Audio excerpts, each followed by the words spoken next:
Hello and welcome to Mark Chatterton's Look at Life podcast with your host, Mark Chatterton. Today, I would like to welcome onto the programme David Ditchfield. Now, back in February 2006, David survived the experience of being pulled under a moving train and he went on to have a near-death experience. David eventually recovered and he found himself with a strong desire to create a painting of his near-death experience. This he did, and since then he's created well over 40 more paintings.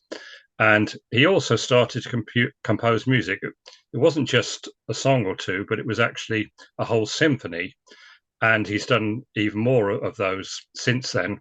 So today we'll be finding out a lot more about David and his near-death experience and what happened to him afterwards. So a warm welcome to you, David. Thanks, Mark. Thanks for having me on. That's very kind of you. Thanks.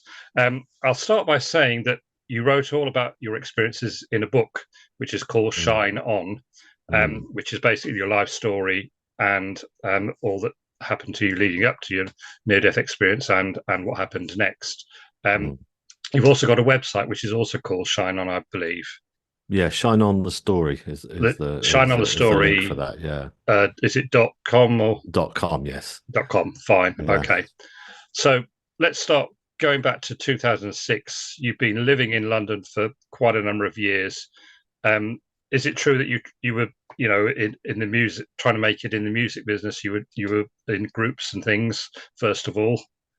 Well, I was, yeah. I wasn't, I was just like a lot of people. I could thrash out about three chords on an electric guitar, and so Yeah. it was. So I'd moved to London hoping to try and sort of make something of my life, because I was going nowhere where I was before that point. And so yeah, so I was moving in circles of people who were forming bands and stuff, and we were playing to three men and a dog in all the local pubs around London, and it's I realized it's incredibly hard to break through.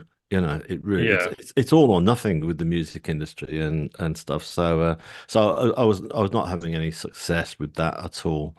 Um, so yeah, I mean, my way of surviving was to pay all the bills and whatever, was to pick up casual manual labouring work. So I was working on construction sites, washing up dishes in kitchens and whatever I could find, yeah, to get through.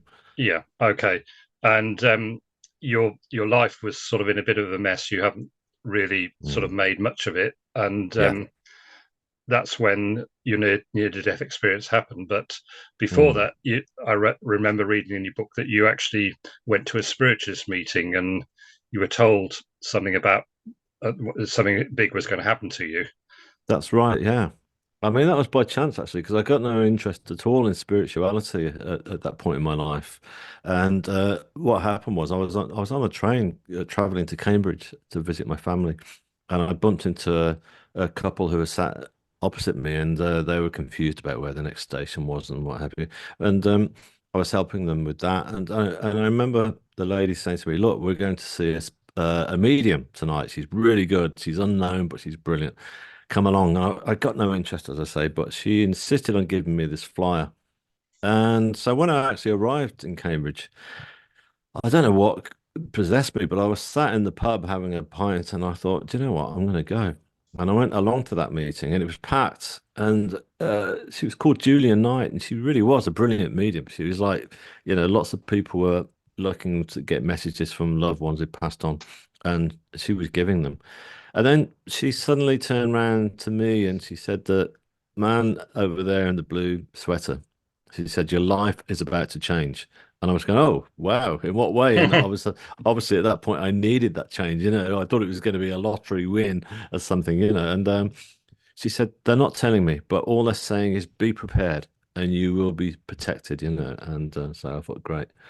So that was that. So I thought nothing of it since because there was no lottery winning and stuff. So I thought, okay, that's a load of, sort of off with the fairies or whatever that mindset was back then.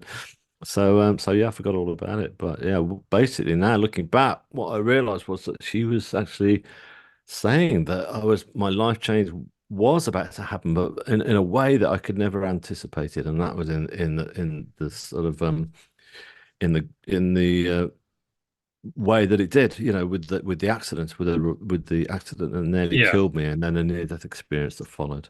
So it was in February 2006, and you were on Mm, Huntingdon Station, which is on the main line between King's Cross and Peterborough, and you were that's seeing right. a Yeah, friend off, and the doors, the beeps go, and you rush off, and then you find your coat is caught in the door. So that's what it. happened next then?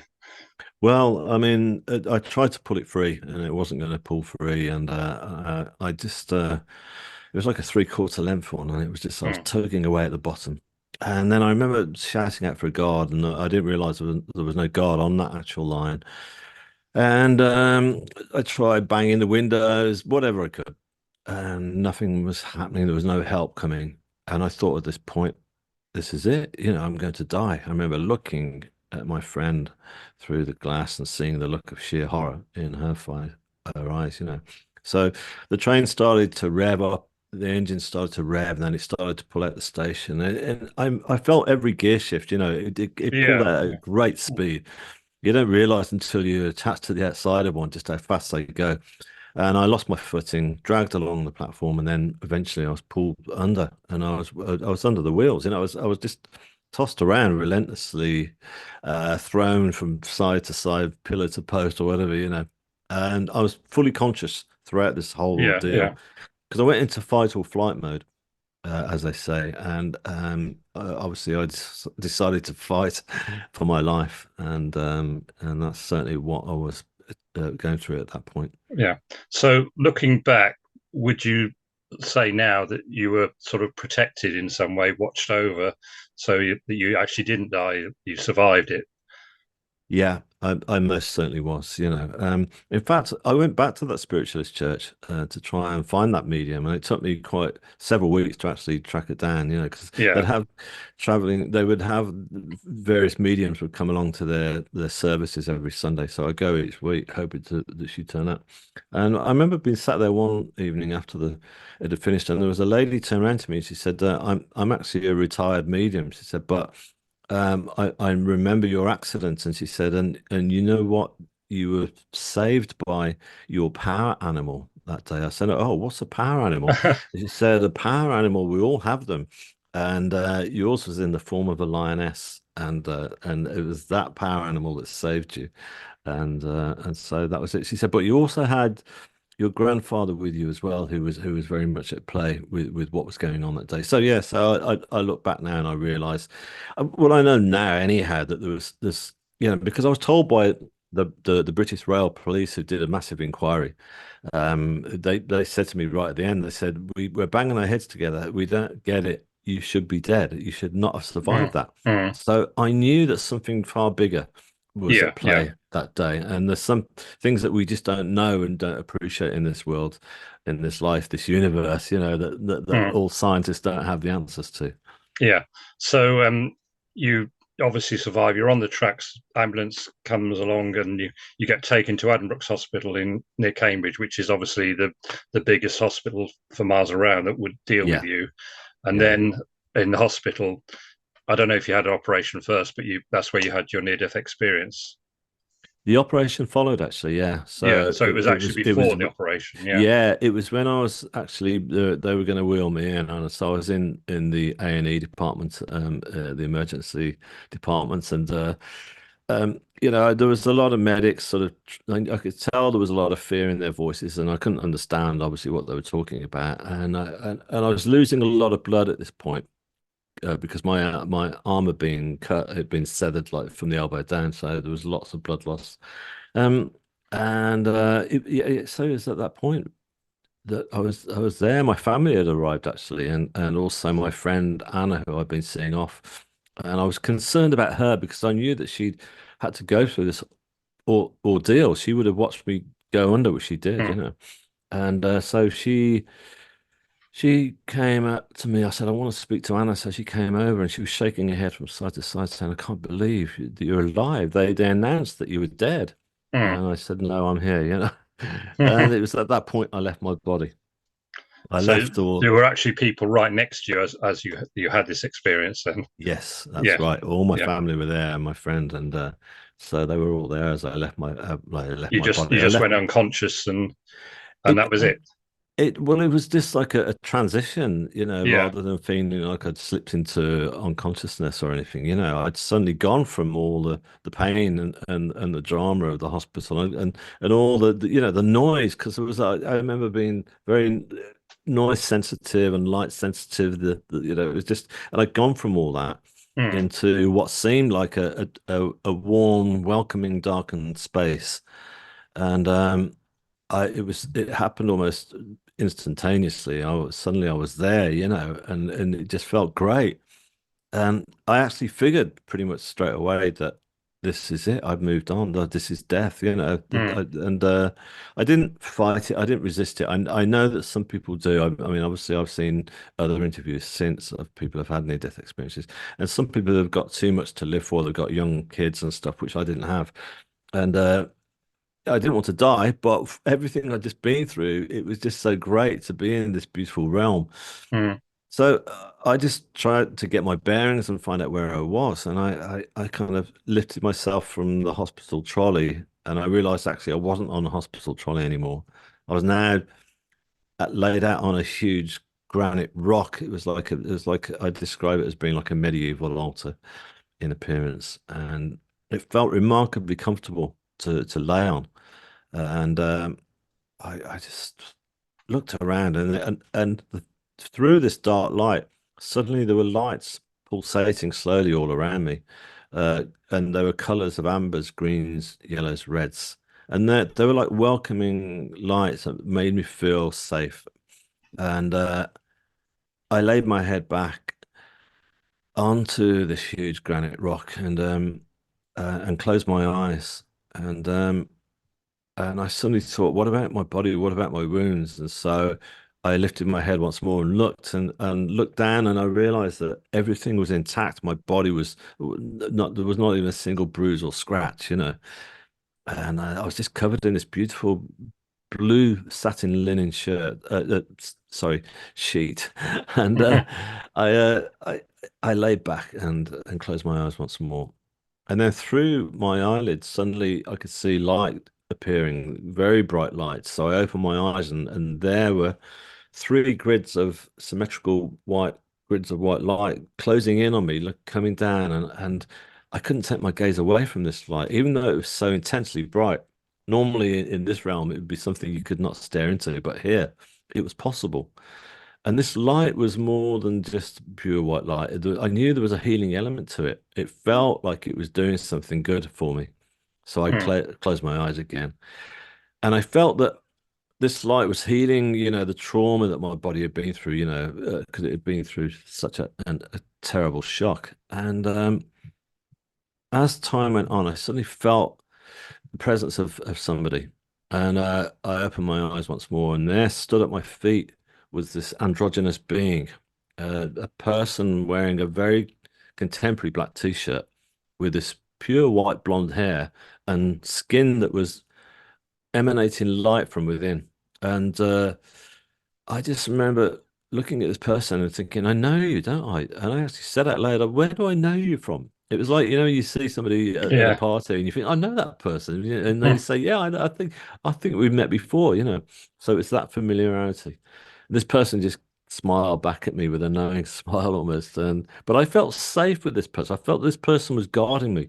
I felt this person was almost like, the gatekeeper to all this.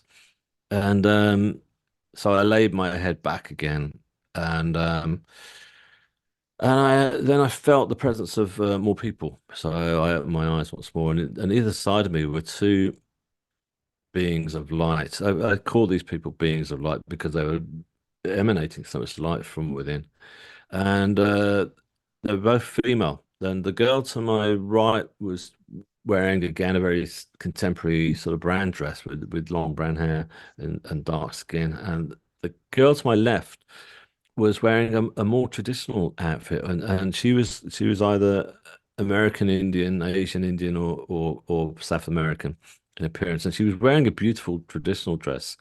But they both had their hands hovering over my body, just going over the contours of my body, almost like a Reiki healing, I guess, is the best way to describe it. mm, And they were healing not just the physical wounds that I just my body had been through, but they were healing all the years of emotional hurt that I carried with me, like all of us. We call it baggage, don't we? And I felt like those years of baggage were being taken off me bit by bit, and they were getting down to the pure essence of my soul.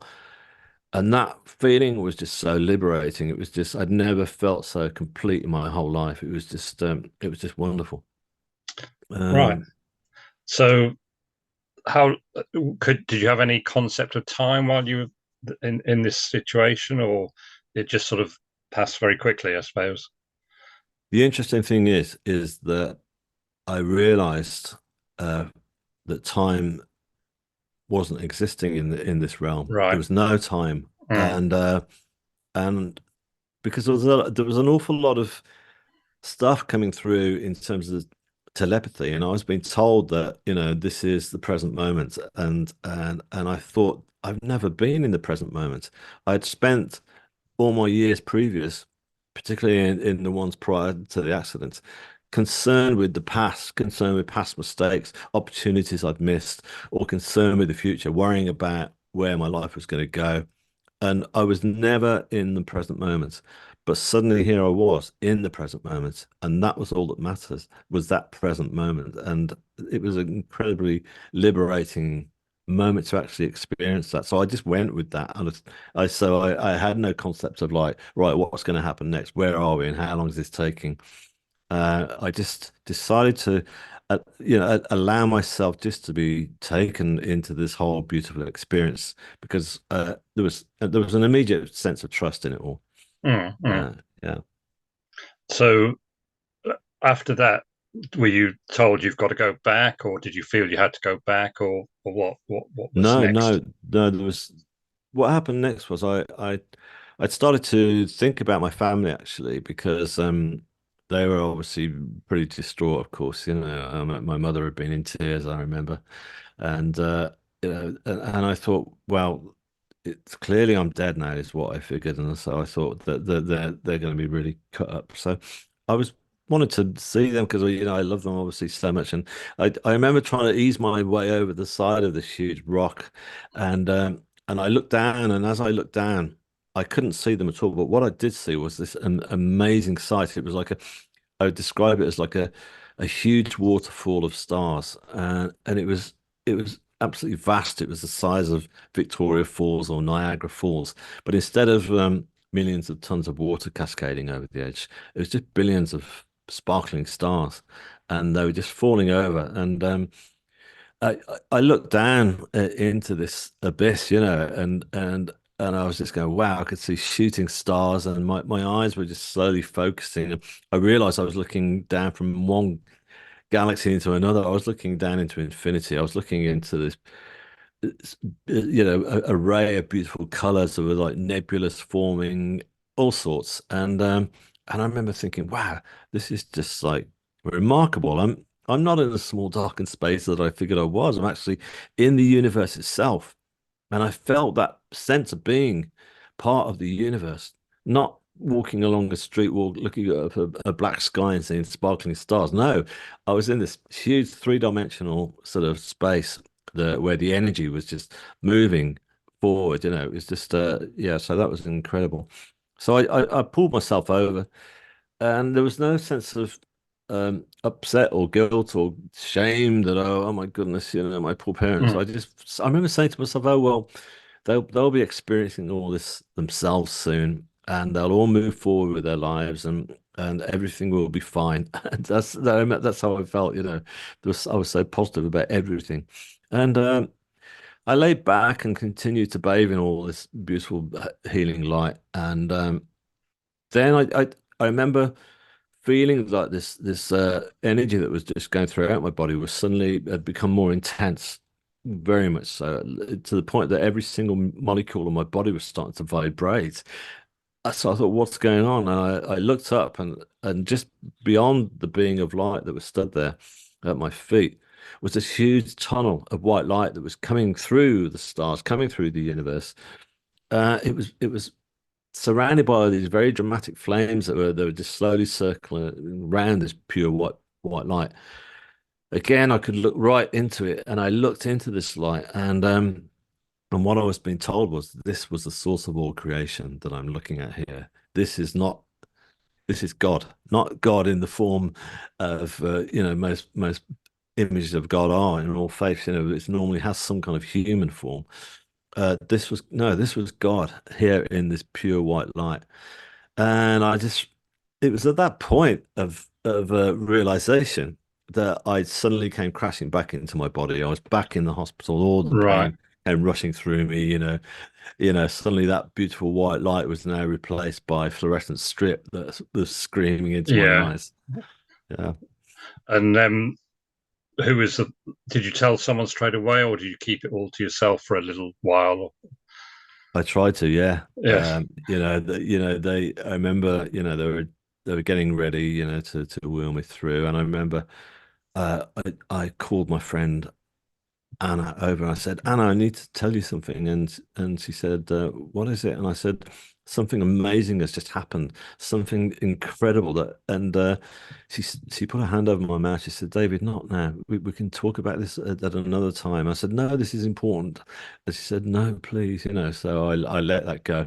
But that's how charged up I was at that Mm, point, mm, and so yeah, so I never got to tell anybody until, well, I went into theatre for about 8 hours, I think it was, and I came through. They'd given me my own room at Adam Brooks, and mm, so I was in there, and my sister came to visit first the next night, and I remember seeing her with her friend, and I didn't tell her then because her friend was sat with her, and I suddenly, I obviously I'd had time to think this through while I was in this room, on my own, and I thought, I want to tell everybody about this. I want to share it, but I want to get this right because I know that not everyone's going to actually be able to take this on, is what I figured at the time. mm. So yeah, so I started telling people bit by bit throughout the weeks of recovery. Yeah. Yeah. And your physical recovery, because I know at one time you were in danger of losing your arm and everything. Yeah. Is that okay now? Is it healed up Yeah, or? I've still got it. I Yeah, I mean, saw it's, you it's not moving it's it. not So completely yeah. it doesn't work completely, but I tell you what, I was very lucky. There was a lot of synchronicity happening. I mean, there was a new surgeon that had just started working at Adam Brooks, and he took me on, and he was great. I remember saying to him when they wheeled me in, I said, "Look, can you save my arm, please? Can you save my arm?" And he said, "I'll do what I can." And so there was about 3 8-hour operations altogether to save it. But he actually said to me, he said, after the first operation, he said, "Look, we've kind of held it together with all that we can for now, but the guy who's really going to be able to do all this and put it all back is the best bone surgeon in the country. But we've got to wait a week for him to come to Adam Brooks." I said, "That's great, let's do it." So yeah, so I was very lucky. Very, very lucky because he said to me afterwards, he said, that they were going to amputate, because that would have been the simplest method, but they didn't Mm. do. So yeah, All right. So you've got both your arms working, which is fine. And yeah, um, how long was it before you had this sort of urge to start the painting? Because that was the first thing, was it, that you began to do yeah. as a result of your near-death experience?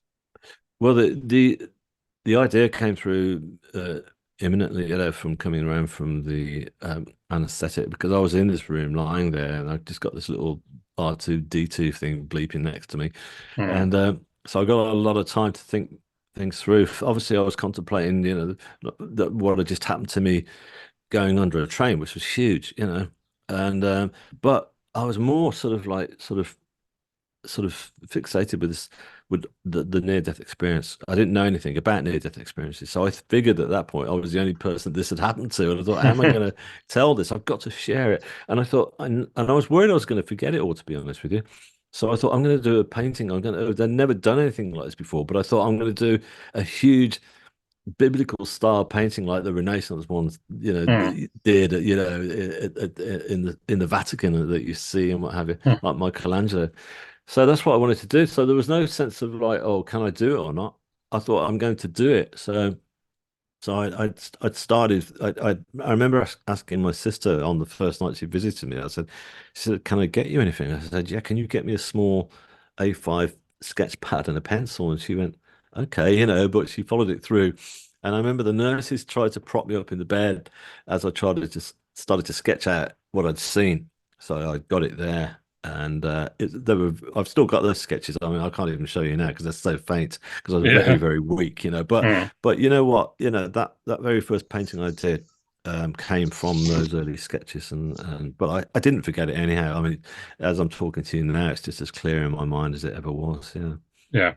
So how many paintings have you now done? Because you've done quite a few, I think. Yeah, I've probably done more than 40 now. Yeah.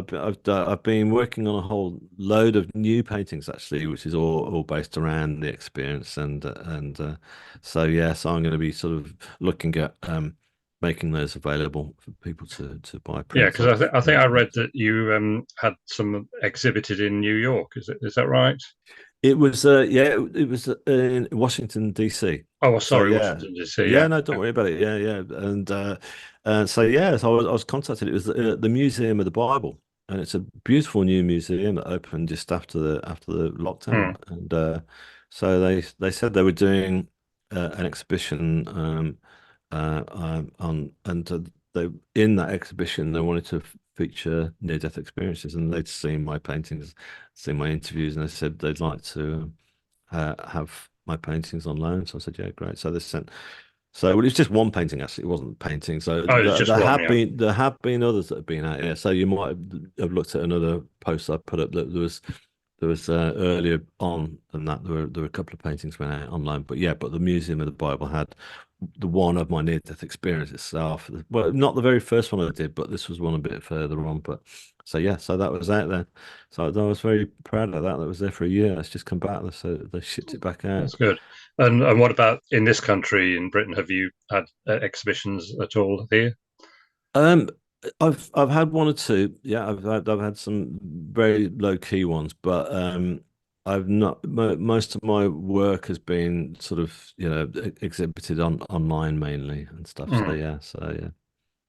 Right. So apart from the paintings, you also had this musical experience that you wanted to get it out in a musical form. And as we said earlier, Mm, you were just in a few sort of punk type bands, and yeah, yet you had this big desire to compose classical music, which is yeah, quite amazing. So can you yeah, tell us about what happened there? yeah. Sure. Well, when I went to the spiritualist church again, they said, "Oh, you're looking in a pretty bad way there physically." And I said, "Yeah." And they said, "We do spiritual healing here. If you're interested." I said, "Yeah, that'd be great. I'll try that out." So I started going to spiritual healing, and some of those healers were clairvoyant, and they would just give very short messages after the healing session, saying, "Oh, I was picking up like a blue light coming through your heart chakra or whatever." And then each one of them would start saying things like, "Oh, why am I picking up a violin across your chest?" I said, I have no idea. And then someone was saying I was hearing Beethoven, Wagner. And then one of them said, they're telling me that you're going to write a piece of music about your experience. I went, okay. So I went home and I remember I got an old cheap synthesizer in the loft and I got that out. And I asked my dad if I could borrow his cassette recorder. And that's all I got to start Mm. writing ideas down. And I thought it was going to be a song to start off with. So I never even thought orchestra. Then Yeah. suddenly these chords started coming through, and I thought this sounds really beautiful. It sounds beyond me, and I thought this is not me that's putting this together. Which is like that with the paintings. I realized I was channeling all the time ideas. It wasn't just me creating the paintings, and the same was happening now with the music. And become friends with a cellist in the local orchestra, and I got chatting with her over coffee one day, and she said, "What are you up to?" And I told her about this piece of music, and I said, "I think it could be performed by an orchestra." And she was going, "Maybe we could perform it." And I was going, "Well, yeah, that would be great." So I developed it as much as I could. My brother said, "Look, I can help you out here with some software and an old computer I've got."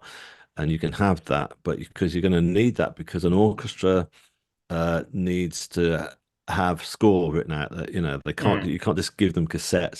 So I said okay. So yeah, so that's how I still can't read or write music, Right. not a Yeah. single note of it, but it doesn't Mm. matter because and this is how I started to write. So yeah, so anyway, so they agreed to perform this piece of music, which is all based on my near-death experience. It's called The Divine Light. And they said to me after the first rehearsal, they said, "Look, we normally get you to do a few words with the local press." I said, "Yeah, great." And the local press said, "Hang on, you're the guy who went under the train, aren't you?" And I said, "Yes."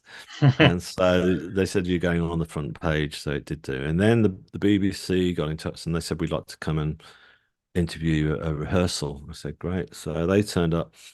And so after that, it sort of the concert sold out, which was fantastic because the atmosphere for that premiere was just beautiful. Mm, There was just oh,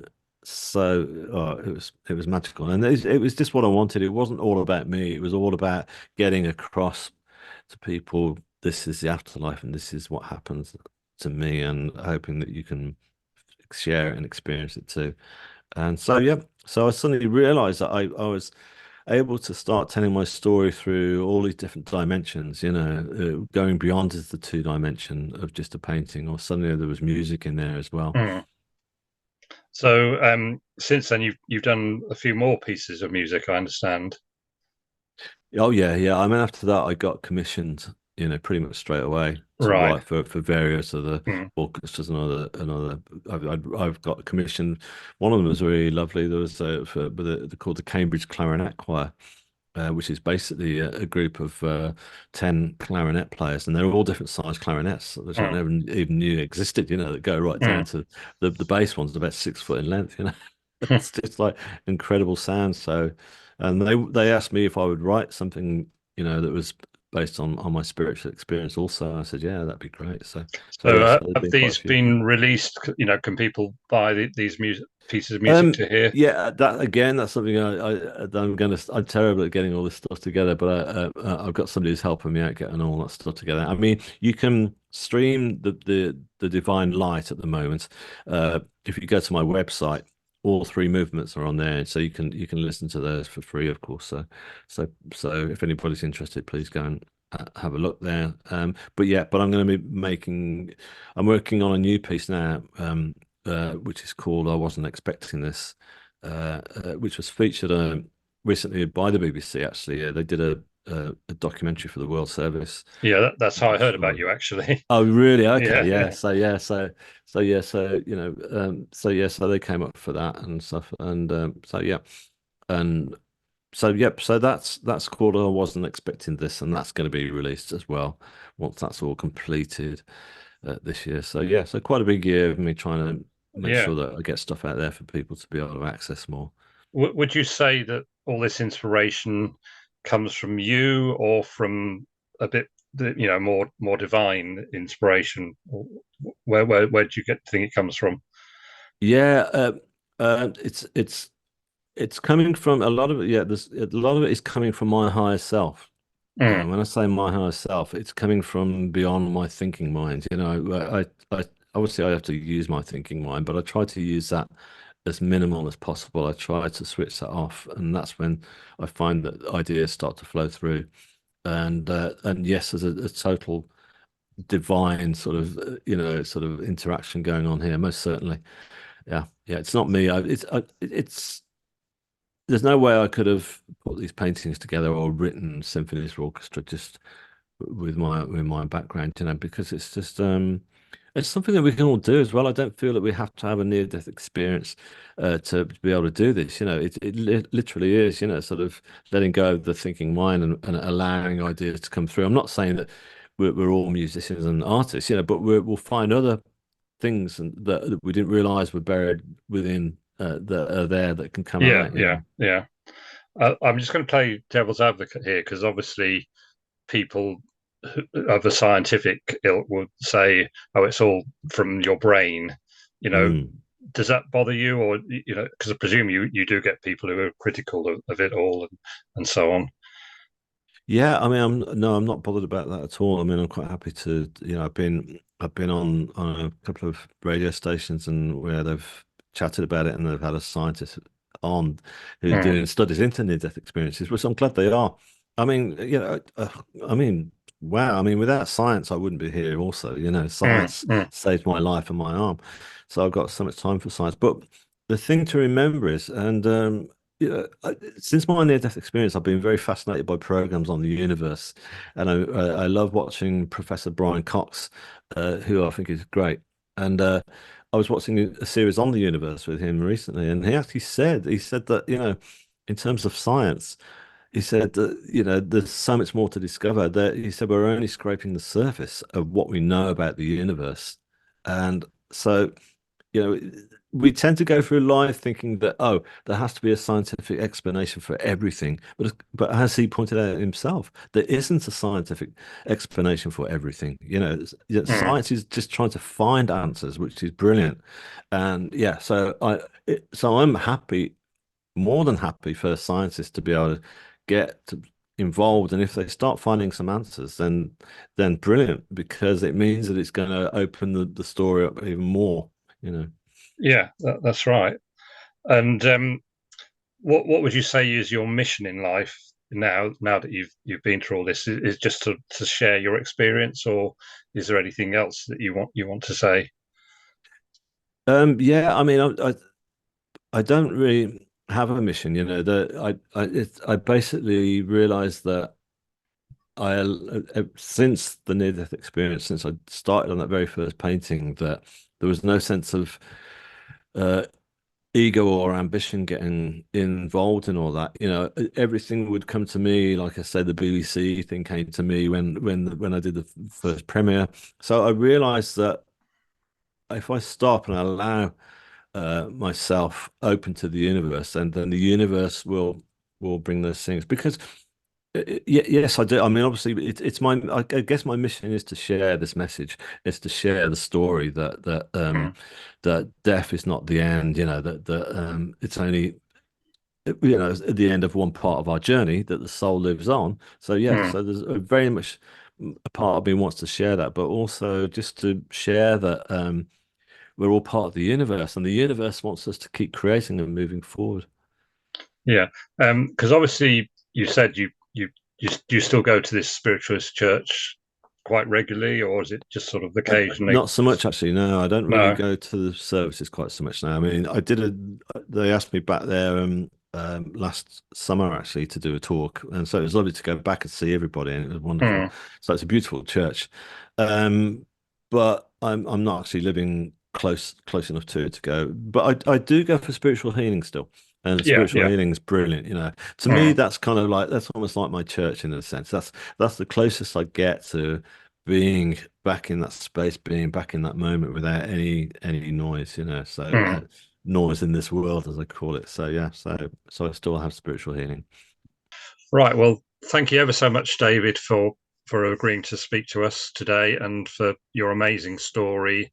And I'm sure lots of people are going to be um, amazed and influenced by what you said, and hopefully the message will get through. So thank you very much, David. A pleasure. Thanks for having me along. Yeah.